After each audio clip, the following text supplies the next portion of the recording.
తెలుగు శ్రోతలందరికీ నమస్కారం అండి. మన అలనాటి కథలు ఎవర్ గ్రీన్ స్టోరీస్ ఛానల్కి మీ అందరికీ స్వాగతం. అనగనగా ఒక రామం ధారావాహిక వింటున్నామండి. రచన శ్రీమతి విజయలక్ష్మి అవధానుల గారు. ఇక ఆలస్యం చేయకుండా మనం కథలోకి వెళ్ళిపోదామండి. వీడియో చూసిన వెంటనే లైక్ చేసి షేర్ చేసి తప్పకుండా సబ్స్క్రైబ్ చేసుకోండి. మన ఛానల్ని బెల్ ఐకాన్ యాక్టివేట్ చేసుకోండి. అన్నయ్య, నువ్వు ఇంకా 2-3 రోజులు ఉంటావు కదూ? చిట్టి అడిగాడు. లేదురా, రేపు సాయంత్రం వెళ్ళిపోతాను అన్నాడు రామం. అయ్యో, రేపు సాయంత్రమేనా? మరొక్క రోజు ఉండన్నయ్యా. రేపు నీకు ఒక ఆశ్చర్యకరమైన విషయం, సర్ప్రైజ్ ఉంది అన్నాడు చిట్టి నవ్వుతూ. ఒరేయ్, అదేమిటో చెప్పేయవచ్చు కదరా. నాకు తెలిస్తే నేను ఉండాలో వద్దో నిర్ణయించుకుంటాను అన్నాడు రామం. ఊహూ, మీతో చెప్పొద్దని మా 3 పిల్లలు అన్నారు. చిట్టి నవ్వుతూ అడ్డంగా తల ఊపాడు. సరే, రేపు ఆ ఆశ్చర్యం ఏమిటో చూశాక ఉండాలో వద్దో నిర్ణయించుకుంటాను. ఉండాలని అనిపిస్తే సెలవు పొడిగించమని ఆఫీస్కి టెలిగ్రామ్ ఇస్తాను అన్నాడు రామం. అలా అన్నావు, బాగుంది అన్నాడు చిట్టి. చిట్టి చూపించబోయే ఆ ఆశ్చర్యం ఏమిటో ఆలోచిస్తూ రామం ఆ రోజు కాస్త ఆలస్యంగా పడుకున్నాడు. మర్నాడు పొద్దున్న రామం నిద్ర లేచేసరికి కాస్త ఆలస్యమైంది. రామం లేచేసరికి ఇంట్లో ఎక్కడా చిట్టి కనపడలేదు. ఏమ్మా, వీడెక్కడా కనపడ్డం లేదు? ఎక్కడికైనా వెళ్ళాడా? రామం అడిగాడు కాఫీ ఇవ్వడానికి వచ్చిన లక్ష్మిని. ఏదో పని ఉందని బయటకు వెళ్ళారు బావగారు, కాసేపట్లో వచ్చేస్తారులేండి అంది లక్ష్మి. ఇంత పొద్దున్న ఏం పని చెప్పమా అనుకున్నాడు రామం. మరో అరగంట అయ్యేసరికి కాలింగ్ బెల్లు మోగింది. నువ్వు పని చేసుకో తల్లి, నేను చూస్తాలే అన్నాడు రామం వీధి తలుపు వైపు నడుస్తూ. వీధి తలుపు తీసేసరికి ఎదురుగా చిట్టి కొంటెగా నవ్వుతూ నిల్చుని ఉన్నాడు. చిట్టి వెనుకగా ఎవరో నిల్చుని ఉన్నారు. నీలం రంగు చీర కొంగు చిట్టి వెనుక నుండి కనపడుతోంది. ఒరే, నీ వెనక ఎవర్రా? రామం నవ్వుతూ అడిగాడు. చెప్పుకో చూద్దాం అలాగే కొంటెగా నవ్వుతూ అన్నాడు చిట్టి. అబ్బా, చెబుదు. చిట్టి వెనుక నిల్చున్న మనిషి చిరునవ్వుతో ముందుకు వచ్చింది. అరే శాంత అన్నాడు రామం సంభ్రమంగా. బాగున్నావా అన్నయ్య? ఈ చిట్టి చూడు, వద్దన్నా వినకుండా నన్ను చిన్నపిల్లలా వెనక దాక్కోపెట్టాడు అంది శాంత శాంతంగా నవ్వుతూ. తనకంటే కేవలం 2 ఏళ్లు చిన్నదైన శాంత కళ్లకు జోడుతో తలకు ముడితో ఎంతో హుందాగా కనిపించింది. అబ్బా, ఎన్నాళ్ళయిందమ్మా నిన్ను చూసి, 4 ఏళ్ళైపోలేదు అన్నాడు రామం పక్కకు తప్పుకొని వాళ్ళు లోపలికి రావడానికి దారిస్తూ. అవునన్నయ్య, 4 ఏళ్ళైపోయింది. అప్పుడెప్పుడో మీరందరూ విశాఖ వచ్చినప్పుడు మిమ్మల్ని అందరినీ చూడ్డమే. విజయం తీసుకుని వచ్చావట కదా, ఎక్కడుంది మా మేనకోడలు అంది శాంత చుట్టూ చూస్తూ. అలికిడి విని లోపల నుంచి లక్ష్మి హడావిడిగా వచ్చింది. రా శాంత, బాగున్నావా అని పలకరిస్తూ. ఆ తర్వాత లోపలి గదిలోంచి విజయ, 3 మగపిల్లలు వచ్చారు. అబ్బో, విజయ చాలా పెద్దదైపోయిందే, చీరలు కూడా కడుతోంది. విజయం చూసి ఎన్నాళ్ళైందో, అప్పుడెప్పుడో నువ్వు పిల్లలను బొబ్బిల్లో చదువుకు పెట్టినప్పుడు చూశాను, మళ్ళా ఇదే చూడ్డం అంది విజయ దగ్గరకు నడిచి విజయను దగ్గరకు తీసుకుంటూ. విజయ కాస్త బిడియంగా నవ్వింది. అప్పుడెప్పుడో 7-8 ఏళ్ల క్రితం కేవలం ఒక్కరోజు మాత్రమే శాంతత్తను బొబ్బిల్లో చూసింది. ఆ తర్వాత ఇదే చూడడం.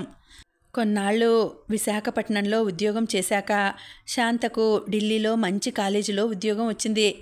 ఢిల్లీలో ఉద్యోగం చేస్తూనే ఎకనామిక్స్లో PhD చేసింది.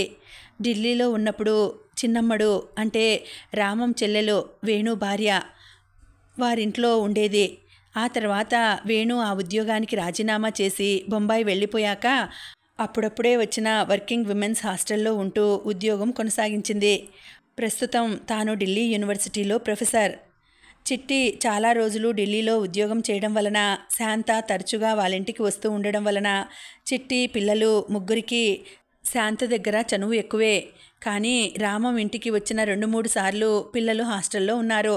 అందువల్ల వాళ్ళకి శాంత అత్తతో అంత చనువు లేదు. మధ్య మధ్య హిందీ మాటలు ఉపయోగిస్తూ హుందాగా శాంతంగా మాట్లాడుతున్న అత్తను అబ్బురంగా చూస్తూ ఉండిపోయింది విజయ. నేను కూడా ఎప్పటికైనా ఈవిడలా చదవాలి అనుకుంది మనసులో. ఆమె అంటే ఒక ఆరాధన భావం నిండిపోయింది విజయ మనసులో. శాంత తన బ్యాగు తెరిచి 3 మగపిల్లలకి తాను కొన్న బొమ్మల పుస్తకాలు, పెన్నులు, రంగు పెన్సిళ్ళ డబ్బాలు, బిస్కెట్ల ప్యాకెట్లు ఇచ్చింది. విజయ ఇక్కడ ఉందని తెలియదన్నయ్యా, తెలిస్తే తనకు కూడా ఏమైనా తెచ్చేదాన్ని అంది నొచ్చుకుంటూ. పర్వాలేదమ్మా, తనకు కూడా నీలాగే పుస్తకాల పిచ్చి అన్నాడు రామం నవ్వుతూ. నిజమా? అయితే నా దగ్గర కొత్తగా కొన్న ఒక పుస్తకం ఉంది, విజయ చదవగలదేమో చూస్తాను అంటూ పెట్లో నుండి ఒక హిందీ పుస్తకం తీసి విజయ్కిచ్చింది. మున్షీ ప్రేమ్చంద్ రాసిన నిర్మల అన్న పుస్తకం అది. విజయ ఎప్పుడూ హిందీ పుస్తకాలు చదవలేదు. 12వ క్లాస్ దాకా హిందీ 3వ భాషగా చదివినా, హిందీ బాగానే మాట్లాడడం వచ్చినా పెద్ద పుస్తకాలు ఎప్పుడూ చదవలేదు. పుస్తకం చూస్తూ విజయ సందేహంలో పడడం గమనించి, ఏమ్మా విజయ, నీకు హిందీ చదవడం వచ్చా అంటూ అడిగింది. వచ్చినత్త, కానీ ఎప్పుడూ ఇంత పెద్ద పుస్తకాలు చదవలేదు అంది కాస్త మొహమాటంగా. పర్వాలేదు, నువ్వు చదవడం మొదలెడితే ఆపలేవు, చాలా సులభమైన భాషలో ఉంటుంది నవ్వుతూ అంది శాంత. అలాగే చదువుతానత్తా. ఢిల్లీలో ఉండడం మొదలెట్టాక హిందీ పుస్తకాలు కూడా చదవడం అలవాటైంది అన్నయ్య. ఇప్పుడు హిందీ పుస్తకాలు కూడా తెలుగు పుస్తకాలంత వేగంగా చదివేస్తున్నాను రామం వైపు తిరిగి అంది శాంత. నీకేమిటమ్మా, నువ్వు ఏమైనా ఇట్టే నేర్చేసుకుంటావు ఆప్యాయంగా అన్నాడు రామం. కొద్దిసేపట్లోనే విజయ్కు కూడా శాంత దగ్గర బెరుకుపోయి కబుర్లు చెప్పడం మొదలెట్టింది. శాంత ఇచ్చిన పుస్తకాన్ని జాగ్రత్తగా పెట్లో దాచుకుంది. వదినా, అప్పుడంటే మేము చిన్నమ్మడు వదిన గారు ఢిల్లీలో ఉన్నాం కాబట్టి సరిపోయింది.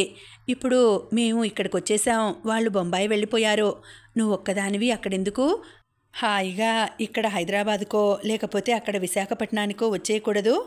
నీ చదువుకి ఎక్కడైనా కళ్ళకు అద్దుకొని ఉద్యోగం ఇస్తారు. అందరి భోజనాలు అయ్యాక విజయ, లక్ష్మి, శాంత కలిసి వంటిల్లు సర్దుకుంటున్నప్పుడు లక్ష్మి శాంతతో అంది, లేదు దినా, నాకు అక్కడ అలా దూరంగా ఉండడమే బాగుంది.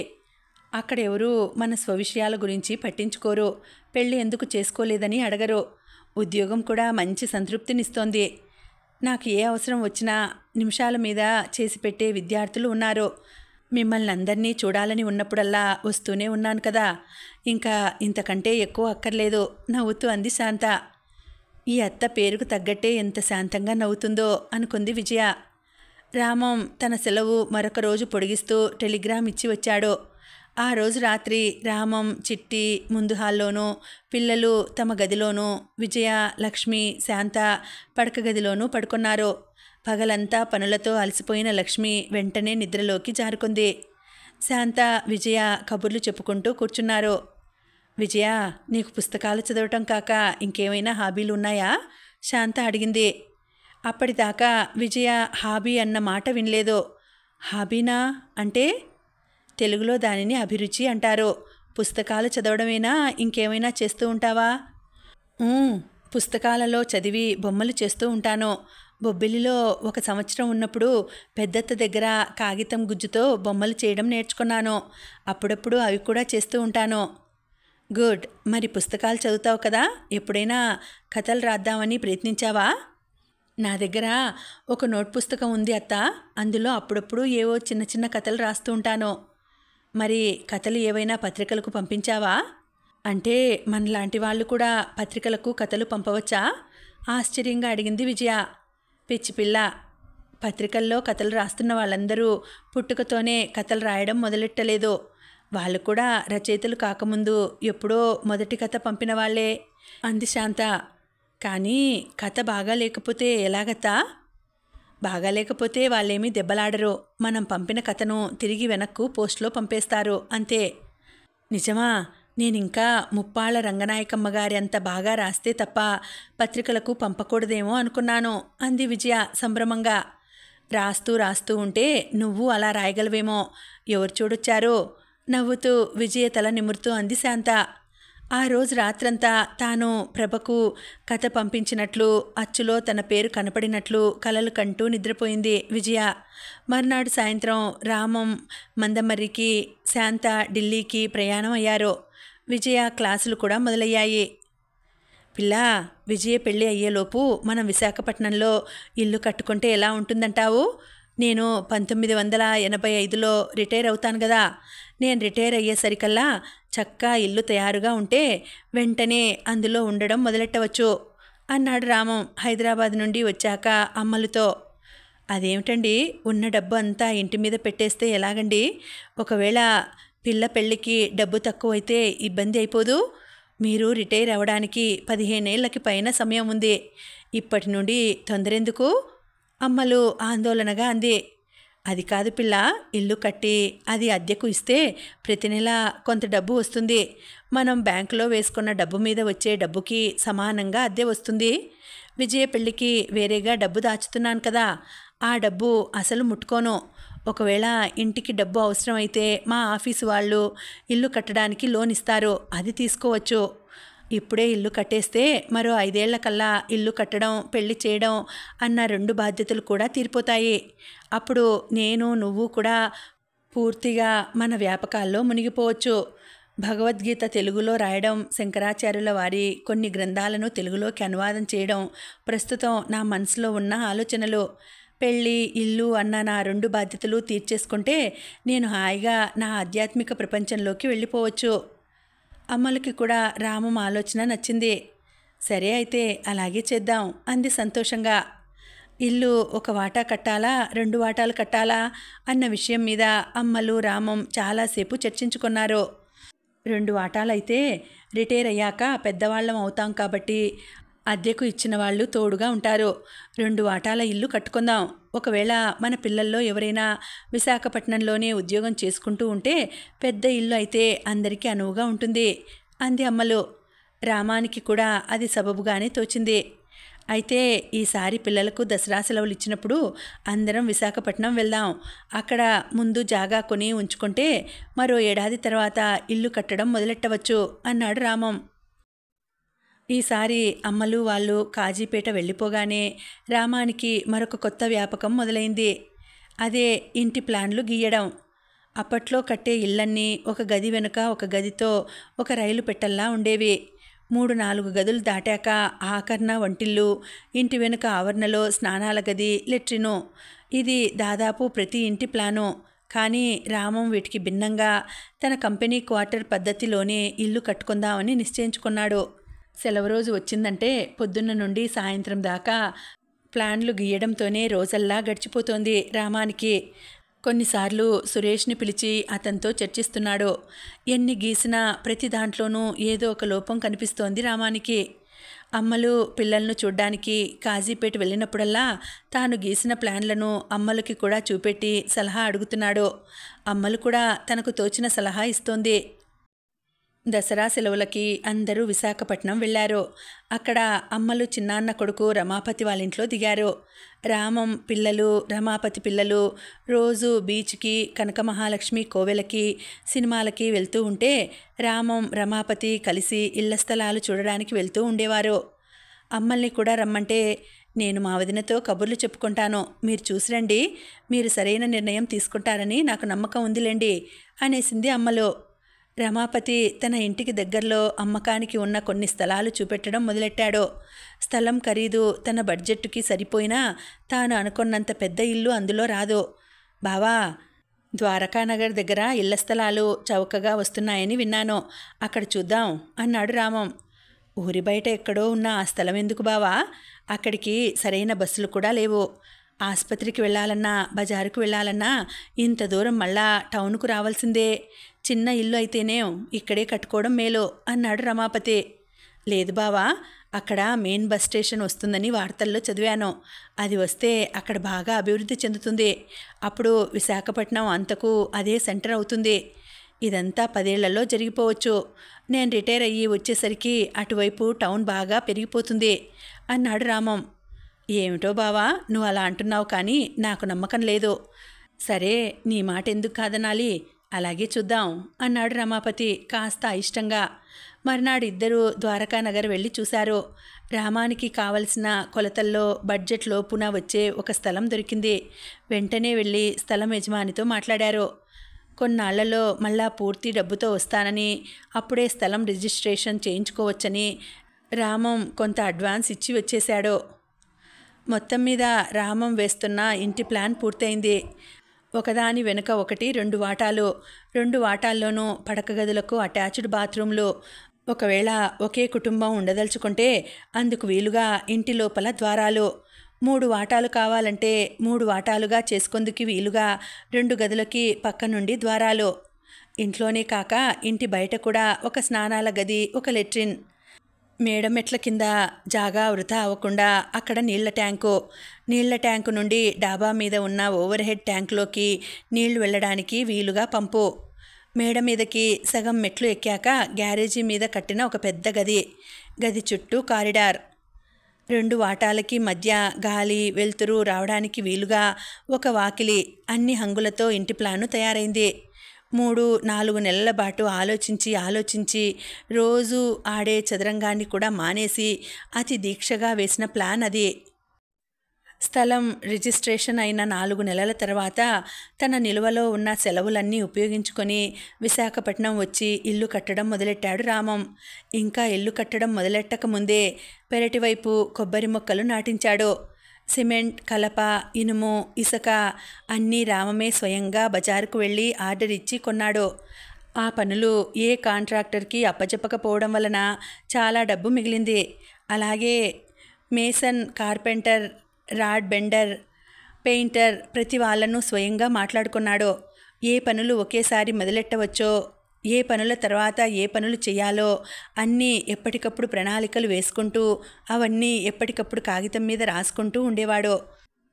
మేసనరీ పనులు, కార్పెంటర్ పనులు ఒకసారి, రాడ్ బైండింగ్ పనులు అంటే కిటికీ ఊచలు మొదలైనవి, ప్లంబింగ్ పనులు తర్వాత, పెయింటింగ్ పనుల తర్వాత ఆఖరున ఎలక్ట్రిక్ పనులు. ఇంటికి స్లాబ్ వేస్తున్నప్పుడు రోజల్లా అక్కడే ఉండి అన్నీ సరిగ్గా జరిగాయో లేదో చూసుకున్నాడు. మేసనరీ పనులు జరుగుతున్నన్ని రోజులు ఇసుక, సిమెంటు సరైన పాళ్లలో కలుపుతున్నారో లేదో స్వయంగా చూస్తూ ఉండేవాడు. అనుకున్న సమయానికి అనుకున్నంత పని అయిపోయింది. మళ్ళా వేసవి మొదలవుతుండగానే రామం 1 నెల రోజులు సెలవు పెట్టుకొని వచ్చాడు. రామం వచ్చిన కొన్ని రోజులకే విజయ్ కూడా హైదరాబాద్ నుండి వచ్చింది. ఇంటి బయటి పని అంతా అయిపోయింది. ఇంట్లో గోడలకి సిమెంటు వేయడం, నేల మీద రాళ్ళు పరవడం, సున్నాలు, ఎలక్ట్రిసిటీ పనులు, కార్పెంటర్ పనులు ఉన్నాయి. మనం ఒక పని చేద్దామా? ఇక్కడ ఇంత దూరంలో అద్దె ఇంట్లో ఉంటూ రోజు అంత దూరం వెళ్ళి రావడం కంటే మనం మన ఇంట్లోనే ఉంటూ మిగిలిన పనులు చేయించుకుందామా అన్నాడు రామం. అమ్మలకి ఈ ప్రతిపాదన వింతగా అనిపించింది. ఇంకా తలుపులైనా పెట్టించలేదు. తలుపులేని ఇంట్లో మట్టి నేల మీద పడుకుంటూ కూర్చుంటూ ఎలా ఉంటామండి? ఆశ్చర్యంగా అడిగింది. దానికి కూడా నేను ప్లాన్ వేశానులే. ఇల్లు కడుతున్నప్పుడే తలుపులు, కిటికీలు అన్నీ తయారైపోయాయి కదా. ముందుగా ఒక గదికి, బాత్రూమ్కి నేల మీద టైల్స్ పరిపించుదాం. ఆ టైల్స్ పని అవుతున్నప్పుడే ఆ 2 గదులకి తలుపులు, కిటికీలు పెట్టించేస్తాను. అక్కడ అద్దె ఇల్లు ఖాళీ చేసి మనకున్న కొద్ది సామాన్లు తీసుకొని కొత్త ఇంటికి వచ్చేద్దాం. ఆ గదిలోనే అందరం ఉంటూ మిగిలిన పనులు చేయించుకుందాం అన్నాడు రామం. అమ్మలకి ఆ ప్రతిపాదనలో కొన్ని ఇబ్బందులు కనిపించినా వింటున్న పిల్లలకి మహా ఉత్సాహంగా అనిపించింది. అలాగే చేద్దాం నాన్నగారు అన్నారు నలుగురు ఉత్సాహంగా. మరి లైట్లు, ఫ్యాన్లు? అసలే వేసవికాలం, ఫ్యాన్లు లేకుండా ఉండలేం అంది అమ్మలు. మన ఇంటికి కరెంటు కనెక్షన్ వచ్చేసింది తెలుసా? ఎటొచ్చి ఇంట్లో ఫ్యాన్లు, లైట్లు, గోడలకి సిమెంట్ వేసేదాకా పెట్టించుకోలేం. కానీ మెయిన్ బోర్డు నుండి తాత్కాలికంగా ఒక పెద్ద వైర్ తెచ్చి ఒక టేబుల్ ఫ్యాను, 2-3 లైట్లు పెట్టుకోవచ్చు అన్నాడు రామం. అమ్మలు ఆలోచించింది. ఈ పద్ధతిలో కొన్ని కష్టాలు ఉన్నా సుఖాలు కూడా ఉన్నాయి. అన్నింటికంటే ముఖ్యంగా రామం రోజు ఎండలో బోల్డు దూరం తిరగక్కర్లేదు. వేళ పట్టున తింటూ కబుర్లు చెప్పుకుంటూ అందరూ నీడ పట్టున ఇంట్లో ఉండొచ్చు. 2 ఇల్లు అద్దె కలిసి వస్తుంది కూడాను. సరే అలాగే చేద్దాంలేండి అంది అమ్మలు. మర్నాడే తాను అనుకున్న ప్రణాళిక మొదలెట్టేశాడు రామం. సరిగ్గా వారం రోజుల్లో కొత్త ఇంట్లో ఒక పెద్ద గదికి, అంటే ముందు హాలుకి, బాత్రూంలకి నేల మీద టైల్స్ పరిపించి తలుపులు, కిటికీలు పెట్టించాడు. ఒక కొత్త టేబుల్ ఫ్యాన్ కొన్నాడు. వారం తర్వాత మంచి రోజు చూసుకుని గృహప్రవేశం చేసుకున్నారు. ఊర్లో ఉన్న బంధువులు కొద్దిమందిని భోజనానికి పిలిచారు. బంధువులే కాక ఇల్లు కడుతున్నప్పుడు పనిచేసిన అందరినీ భోజనానికి పిలిచారు. భోజన ఏర్పాట్లన్నీ రమాపతి చేశాడు. మర్నాడే అద్దె ఇంట్లో ఉన్న 4 మడత మంచాలు, మడత కుర్చీలు, టేబులు, ఉన్న కొద్దిపాటి వంట సామాన్లు కొత్త ఇంటికి తెచ్చేశారు. గచ్చు వేసిన ఒక్క గదిలోనే ఒక మూల 2 కిరోసిన్ స్టవ్లు పెట్టి ఈ మూల వంటగది, దేవుని గది అంది అమ్మలు నవ్వుతూ. వీళ్ళు ఇంట్లో దిగినప్పటికే వేసవి మొదలవడంతో మడత మంచాలన్నీ డాబా మీద వేసేశారు. పగటిపూట అంతా ఆ గదిలో అందరూ కూర్చొని మధ్య మధ్యలో జరుగుతున్న పని పర్యవేక్షిస్తూ ఉండేవారు. పిల్లలకైతే ఏదో పిక్నిక్కి వచ్చినట్లు ఉంది. ఇంట్లో ఇంకా కొళాయిలు పెట్టించలేదు. కానీ ఇల్లు కడుతున్నప్పుడే రామం ఇంటి వెనక బావి తవ్వించాడు. పొద్దున్నే రామం మగపిల్లలు ముగ్గురు ఆ నూతి దగ్గరే నిల్చుని నీళ్లు తోడుకుంటూ స్నానం చేసేవారు. అమ్మలు విజయ మాత్రం బకెట్లలోకి నీళ్లు తోడుకొని బాత్రూంలోకి తెచ్చుకునేవారు. ఎప్పుడూ బావి దగ్గర ఇలా స్నానం చేయకపోవడం వల్ల పిల్లలకి అదొక ఆటలా సరదాగా ఉండేది. స్నానానికి ముందు పక్కనే ఉన్న కొబ్బరి చెట్లకు నీళ్లు తోడిపోయడం కూడా సరదాగా ఉండేది. రామానికి ఇంకా సెలవులు 10 రోజులు ఉండగానే ఇంటికి రంగులు వేయడం తప్ప మిగిలిన పనులన్నీ పూర్తయిపోయాయి. మిగిలిన పనులన్నీ బడ్జెట్ లోపలే అయిపోవడంతో రంగులు మంచివే వేయదలుచుకున్నాడు రామం. అప్పుడప్పుడే డిస్టెంపర్ కొత్తగా వస్తున్న రోజులు. డిస్టెంపర్ పెయింట్లు అంటే ఏమిటి నాన్నగారు? విజయ అడిగింది. అదొక ప్రత్యేక రకమైన సున్నం తల్లి. దాని మీద ఏమైనా మరకపడినా మనం మామూలుగా సబ్బుతో తోమి కడిగేసుకోవచ్చు. మరకలు పోతాయి, కానీ రంగు పోదు. గోడలు కూడా నున్నగా పాలిష్ చేసినట్లు తళతళలాడతాయి అన్నాడు రామం. వీళ్ళ ఇద్దరి మాటలు వింటున్న అమ్మలు పిల్లలు ఎవరూ లేనప్పుడు రామంతో అంది. మీరు అదేదో ఖరీదైన సున్నం గోడలకు వేయించుదామని చూస్తున్నట్లు ఉన్నారు. ఇల్లు కట్టడంలో డబ్బులు మిగిలితే ఆ డబ్బుతో విజయ్కి ఏదైనా నగ కొనొచ్చేమో ఆలోచించండి. ఇంటికి మామూలు సున్నం వేయించినా పర్వాలేదు అన్నది అమ్మలు. రామం ఆలోచనలో పడ్డాడు. సరే, అలాగే చేద్దాంలే అన్నాడు రామం. రామం ముందు రోజు తెచ్చిన డిస్టెంపర్ రంగుల క్యాట్లాగ్ ఇంకా ఒక కాగితం పెన్ను చేతితో పుచ్చుకొని మర్నాడు పొద్దున్నే విజయ రామం దగ్గరికి వచ్చింది. నాన్నగారు, ఏ గదులకి ఏ రంగులు బాగుంటాయో నిన్న రాత్రంతా కూర్చొని ఆలోచించాను. అమ్మని కూడా పిలిస్తే ముగ్గురం కలిసి మరోసారి నిర్ణయించుకొని ఈ పేపర్ మీద ఆ రంగులకు ఇచ్చిన నంబర్లు రాసుకుందాం. అప్పుడు బజారుకు వెళ్ళినప్పుడు కొనడం సులభం అవుతుంది అంది. లేదమ్మా, ఇప్పుడు ఆ డిస్టెంపర్ రంగులు వేయించే ఆలోచన మానుకున్నాను. మామూలు రంగులు వేయించేద్దాంలే అన్నాడు రామం. విజయమోహన్లో నిరాశ కొట్టొచ్చినట్లు కనిపించింది. ఎందుకు నాన్నగారు మానేద్దామంటున్నారు? నిన్ననే అన్నారు కదా డబ్బులు ఉన్నాయని అంది విజయ దిగులుగా మొహం పెట్టి. అప్పుడే అక్కడికి వచ్చిన అమ్మలు అందుకుంది. అది కాదే విజయ, డబ్బులు మిగిలితే వాటిని ఇటువంటి ఆడంబరాలకు బదులు నీ పెళ్ళికి ఒక నగ కొంటే బాగుంటుందని నేనే నాన్నగారితో అన్నాను. విజయ కోపంగా చూసింది. ఇప్పుడు నాకు నగ అంత అవసరమా అమ్మా? అసలు ఉన్నవే వేసుకోవాలంటే నాకు చిరాగ్గా ఉంటుంది. ఇప్పుడు మళ్ళా కొత్తగా ఒకటి కొన్నా అది బీరువాలోనే పడి ఉంటుంది. ఇంటికి మంచి రంగులు వేయించితే బోల్డన్ని సంవత్సరాలు ఇల్లు అందంగా ఉంటుంది. అసలు నిన్న రాత్రంతా ఏ గోడలకి ఏ రంగులు వేయాలో, ఆ రంగులకి సరిపడ్డ పెయింటింగులు ఇంకా ఫోటోలు ఎక్కడెక్కడ తగిలించాలో ఆలోచిస్తుంటే నిద్రే పట్టలేదు. ఇప్పుడేమో మీరు ప్లాన్లన్నీ మార్చేస్తున్నారు అంది బొంగమూతి పెట్టి. అదేమిటో ఈ పిల్ల, దీని ఈడు వాళ్ళందరూ మంచి చీరలు నగలు అంటూ సరదా పడుతుంటే ఇది మాత్రం డబ్బు వస్తే చాలు పుస్తకాలు అంటుంది, బొమ్మలంటుంది. కాస్త విసుక్కుంటున్నట్లు అంది అమ్మలు. విజయ అమ్మల వైపు చిరుకోపంతో చూసింది. అది కాదమ్మా, నీ పెళ్లి సమయానికి నగలన్నీ రెడీగా పెట్టుకుంటే మంచిదని అమ్మ ఉద్దేశం అన్నాడు రామం నచ్చ చెప్తున్నట్లు. సరే నాన్నగారు, ఒకటి అడుగుతాను చెప్పండి. మామూలు సున్నాలు వేయించితే మళ్ళా ఎన్నాళ్ళకి కొత్తవి వేయించాలి? 4-5 ఏళ్లకి అన్నాడు రామం ఆలోచిస్తూ. మరి ఈ డిస్టెంపర్ రంగులైతే? బహుశా 10 ఏళ్ల దాకా అక్కర్లేదేమో. అంటే 5 ఏళ్ల తర్వాత ఒక నగ కొనడానికి అయ్యే డబ్బు ఖర్చు పెట్టవలసి ఉంటుంది కదా? విజయ్ అడిగింది. రామం ఆలోచనలో పడ్డాడు. విజయ్ చెప్పింది నిజమేనే. ఇప్పుడు మామూలు సున్నాలు వేయించితే విజయ పెళ్ళికి ముందు ఇల్లు కొత్తగా కనపడడానికి మళ్ళా ఇంటి మొత్తానికి రంగులు వేయించాలి. అప్పుడైనా నగకి అయినంత డబ్బు అవుతుంది. ఇప్పుడు మంచి రంగులు వేయించితే విజయ పెళ్లి సమయంలో ఇంకా రంగులు వేయించక్కర్లేదు. ఆ మిగిలిన డబ్బుతో అప్పుడే లేటెస్ట్ ఫ్యాషన్ నగ కొనొచ్చు అంటూ అమ్మలకి వివరించాడు.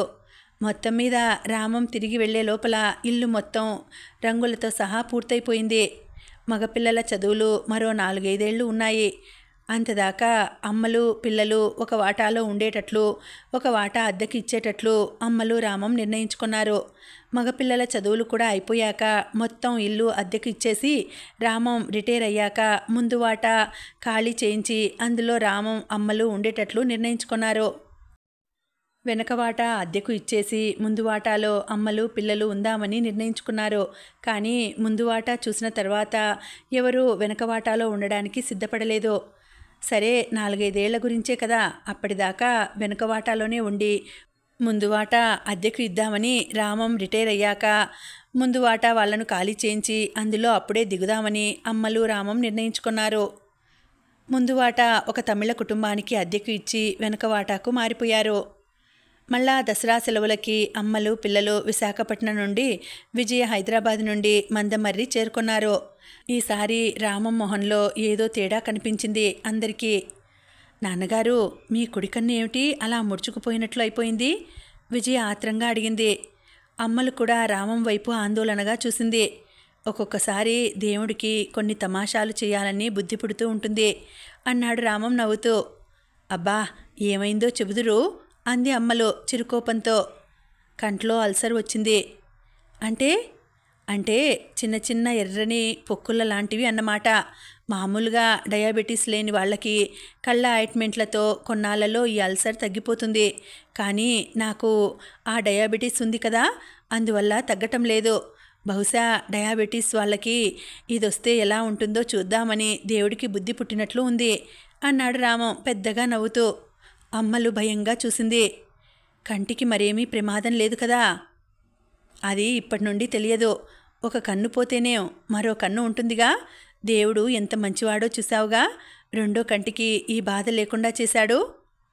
అమ్మలు కళ్ళల్లో నీళ్లు నిండిపోయాయి. విజయ ఇద్దరి వైపు బేలగా చూసింది. ఇదిగో, నువ్వలా కన్నీళ్లు పెట్టుకోకు, పిల్లలు భయపడిపోతారు.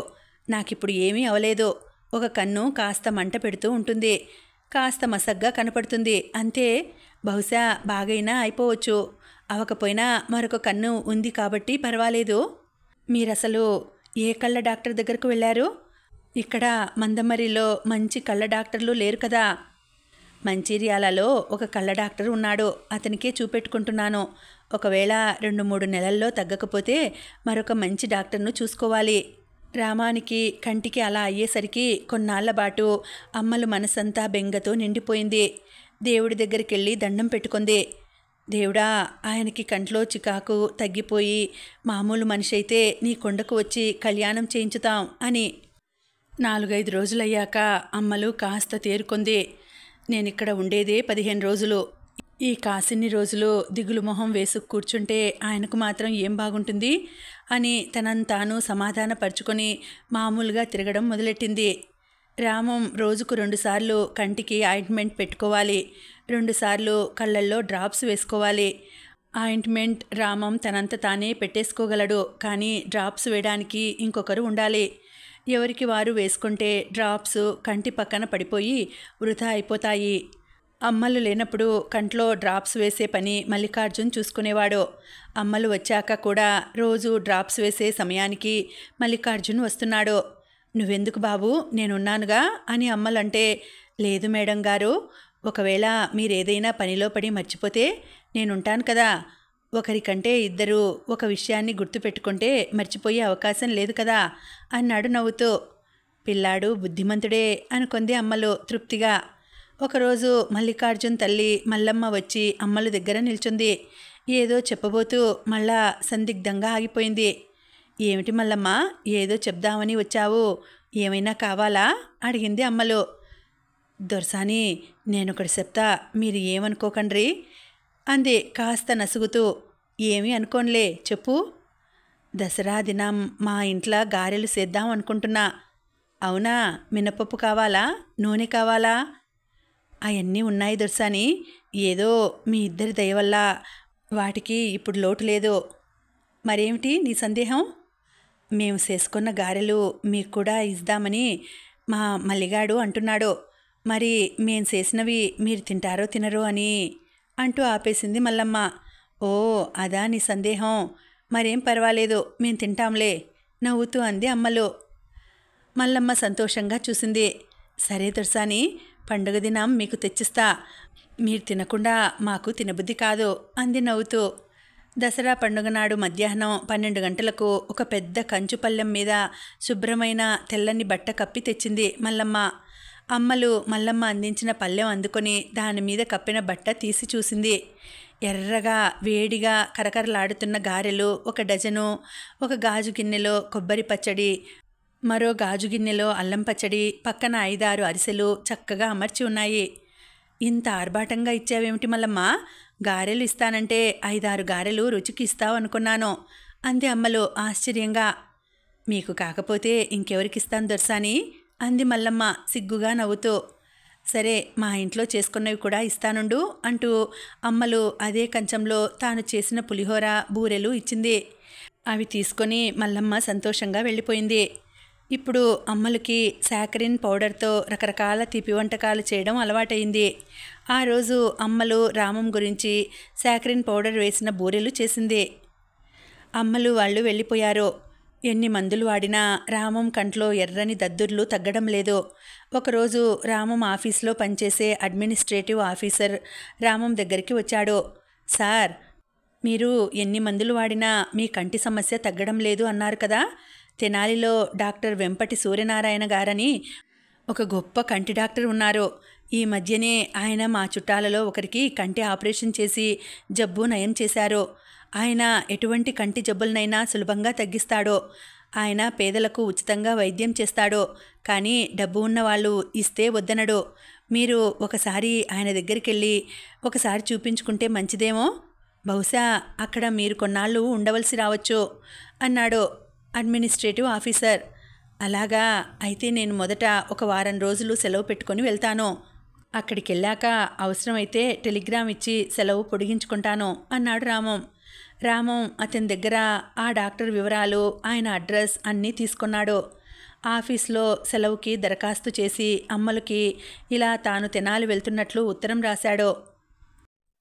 రామం కంటి వైద్యం గురించి తెనాలి వెళ్తున్న విషయం తెలిసి మల్లికార్జున్, మల్లమ్మ వచ్చారు. సార్, మీరొక్కరే అంత దూరం వెళ్ళి ఒక్కరే ఎలా ఉంటారు? మీతో పాటు నన్ను కూడా తోడుగా వెళ్ళమంటోంది మా అమ్మ అన్నాడు మల్లికార్జున్. వద్దు మల్లికార్జున్, నాకు తోడు ఎవరూ అక్కర్లేదు. నేను ఒక్కడనే వెళ్ళిపోతాను. నువ్వు ఇప్పుడు కాలేజీలో చదువుతున్నావు. 2-3 రోజుల్లో ధన్బాద్ వెళ్ళిపోవాలి. ఒక్క క్లాస్ కూడా పోగొట్టుకోకూడదు అన్నాడు రామం.